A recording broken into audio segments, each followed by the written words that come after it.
আসসালামু আলাইকুম প্রিয় দর্শক শ্রোতাবিন্দু, আপনারা সবাই কেমন আছেন? আশা করছি অনেক ভালো আছেন। তো আল্লাহর রহমতে আমিও অনেক ভালো আছি। তো আজকে নিয়ে আসলাম পিঠার রেসিপি। কেউ এটাকে বলে পুলি পিঠা, কেউ আবার বলে কুলি পিঠা। তো যার যার আঞ্চলিক ভাষা সে সেই পিঠাটার নাম বলে।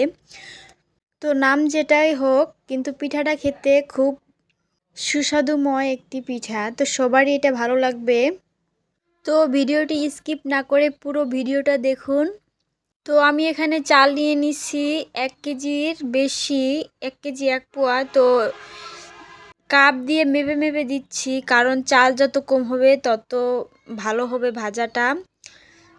তো আমার চাল ভাজা প্রায় শেষ। তো এখন আমি তিল ভাজবো। তিলটা ধীরে ধীরে ভাজতে হবে, যেন তিলটা পুড়ে না যায়। এখন আগুনটা কমিয়ে আমি নাড়াচাড়া করব। তো এখন তিলটা ভাজা হয়ে গেছে, এখন আমি নামিয়ে নিলাম। আপনারা দেখতে পারতেছেন কালারটা কত সুন্দর হয়েছে। তো এগুলো হচ্ছে চাল ভাজা, এগুলো হচ্ছে তিল।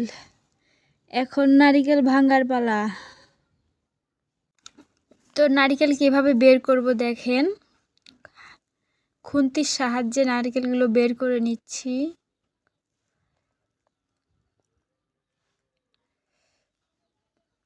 আমার কাছে এভাবে নারিকেল বের করাটা খুবই সহজ মনে হচ্ছে। তো আপনারাও ইচ্ছা করলে এভাবে বের করে নিতে পারবেন। এখন হয়ে গেল, তো দেখতে পারতেছেন সবগুলো হয়ে গেছে। চালটা এখন ভিজিয়ে নিব। এখানে 3 কেজি চাল আছে। তো আমি এখানে পানি দিয়ে দিচ্ছি। তো এটা 15-20 মিনিট লাগবে ভিজতে, কারণ আমি ঢেকিতে পার দেব। ভালো করে না ভিজলে আবার পার হবে না। তো এখন এটা ধুয়ে নিছি, 7-8টা ধোয়া দিয়ে নিছি, কারণ যত ধোয়া যাবে তত আটা পরিষ্কার হবে, তত পিঠা সুন্দর হবে। তো এখানে গুড় আর এখানে হচ্ছে তিল আর চাল ভাজা। তো এগুলো আমি হচ্ছে ঢেকিতে পার দিব, আর চালগুলো এখন ঢেকিতে পার দিব। তো আমি এখন ঢেকির কাছে যাচ্ছি। তো আমার এগুলো পার দেওয়া হয়ে গেছে, দেখতে পারতেছেন। এখানে তিল, নারকেল আর হচ্ছে গুড়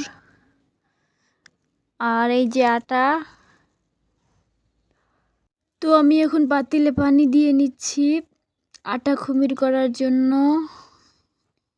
তো এখানে কিছু পরিমাণ লবণ দিয়ে দিচ্ছি। তো পানিটা বলক উঠায় নিছি। ভালো করে বলক না উঠাইলে আবার আটাটা কাঁচা থাকবে, পিঠাটা ভালো হবে না। তো এখন আমি আটাটা দিয়ে দিচ্ছি। তো আমি ভিডিওটা স্কিপ করে দিচ্ছি, কারণ ভিডিওটা অনেক লম্বা হয়ে গেছে তাই। তো এখন হচ্ছে বানানোর পালা। তো আটাটাকে ভালো করে একটা ডো বানাই নিব। তো এখন এটা রুটি বানিয়ে নেব। রুটি অত সুন্দর করা লাগবে না, কারণ এটা আমি হচ্ছে কেটে নিব। তার জন্য রুটি কেমন হচ্ছে হোক। তো এখন আমি এটা কেটে নিব। তো এর মধ্যে দিয়ে দিব সেই তিল, গুড় আর চাল ভাজা, নারিকেল, যেটা আমি ঢেকিতে পার দিয়ে রাখছিলাম সেটা দিয়ে দিলাম। আর পিঠা বানাচ্ছি, দেখতে পারতেছেন। তো এইভাবে আপনারা বানিয়ে নেবেন। আর যদি আপনাদের বাসায় এরকম কিছু না থাকে, তাহলে হাত দিয়ে সুন্দর করে ডিজাইন করা যায় অনেক। তো সেইভাবে ডিজাইন করতে পারেন। কেউ এটা ভেজেও খেতে পারেন, আবার কেউ এটা ভাপিয়ে খেতে পারেন। তো আমি এখন এগুলো ভাপাবো। ভাপানোর জন্য আমি এখন একটি পাতিলে নিয়ে নিচ্ছি পানি। আর একটি বাটি, এরকম বাটি, ছিদ্র বাটি, যেন ভাপটা পিঠার মধ্যে ওঠে। তো আমি এখন পিঠাগুলো দিয়ে দিচ্ছি। আর হ্যাঁ, এটা আমি নামিয়ে রাখবো, কারণ পানিটা যখন বলক উঠবে তখন আমি বাটিটা দিব, কারণ তার আগে দিলে বেশি পানি পানি হয়ে যাবে পিঠাগুলো। তার জন্য এখন পানিটা বলক উঠছে, তার জন্য আমি এখন দিয়ে দিলাম। তো এখন ঢেকে দিচ্ছি কিছুক্ষণ হওয়ার পরে, তারপরে আমি নামিয়ে নিব। তো আমার এখন পিঠাটা হয়ে গেছে, তো দেখতে পারতেছেন। তো আমি এখন নামিয়ে নিব।